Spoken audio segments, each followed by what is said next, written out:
Hello, I'm Jamaica Piper, Humanities Librarian for IUPUI University Library.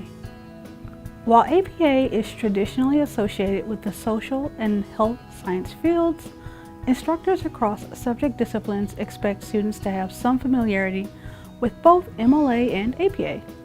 Let's talk about APA.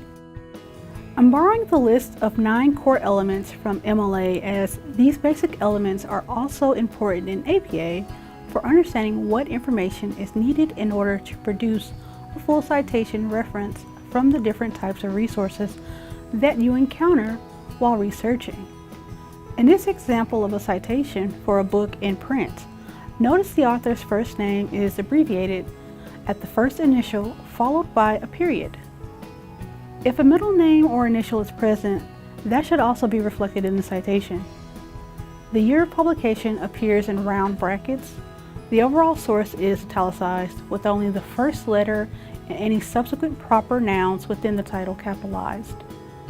The location reflects the city, publisher, and a year of publication. If this was an ebook, you would cite the DOI, or Digital Object Identifier, or a URL for an item that was found online. If you're pulling an article from an e-database, you can just use the icon along the side of the screen to pull the reference information in the citation style needed. However, most of the time, the reference produced will need some manual adjusting, so knowing what piece of information you need and in what order you need them to appear makes that easier for you. In this example, all the pieces of information needed for a full reference are marked with crimson arrows.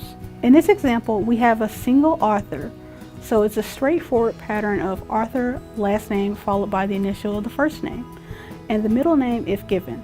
Since we're citing an article from a database, we know right off the bat that we will need the volume and issue number and a page range if applicable, along with the DOI of the article.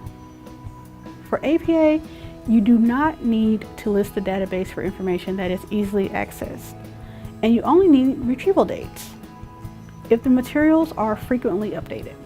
If your article is coming from an online source, the citation would be similar until you got to the location, in which case, instead of the DOI, you would say retrieved from and then give the URL.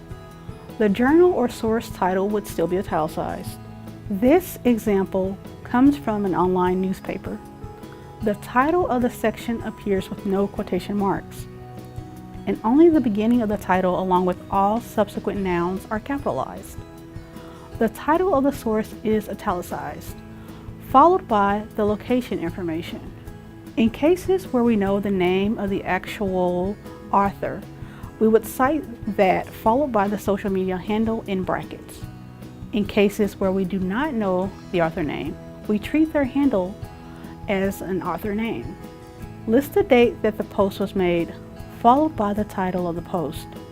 In this case, the platform matters because of how we treat titles. For example, in a blog such as Twitter or other more written media-based styles, a title would contain the message itself up to 40 characters. However, a YouTube video would just be the name of the video itself treated as the title. Today's discussion provided you with a quick overview of APA citation. However, APA has a more rigid structure and expectations in regards to the documentation and incorporation of sources by type. For this reason, it is suggested that you both consult the publication manual for APA and check out some of the APA style blogs if you have quick questions related to formatting a citation. Of course, you can also reach out to your subject liaison should you have any more questions.